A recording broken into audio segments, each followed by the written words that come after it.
raccontarvi un po' quello che è stata anche la mia esperienza in Consiglio regionale. Allora, qui con me in piedi, e se vuoi anche sederti, c'è Alberto Stefani, che è il segretario della Lega Veneta, della Liga Veneta.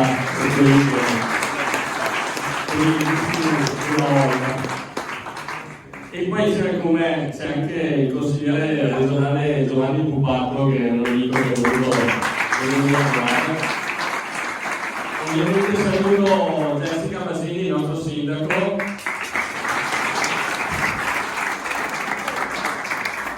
Poi credo che ci siano Mattia Lazio, il consigliere comunale, non so se ci sono altri consiglieri in giro, comunque insomma qualche autorità ce l'abbiamo. La Michela Ortolano, che ho visto adesso, che lei è consigliera comunale. Aspetta la mano, no, non devo dire. Marco Muso, scusa, l'assessore. Mitico, guarda. Allora, cosa ho fatto io in questi 5 anni in regione?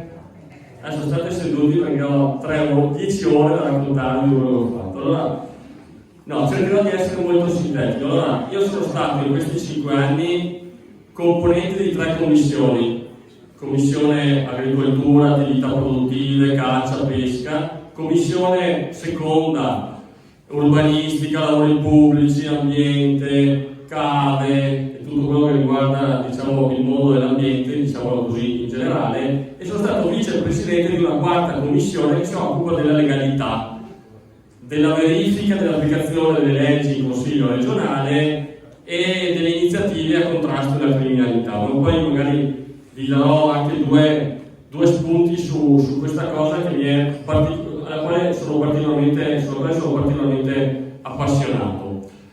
Sono stati 5 anni un po' complicati, perché i primi 3 sono andati via con il Covid, e quindi è stata una gestione commissariale, diciamo, della regione nei primi 2 anni e mezzo, e poi ha ripreso la sua attività. Adesso noi siamo a fine mandato.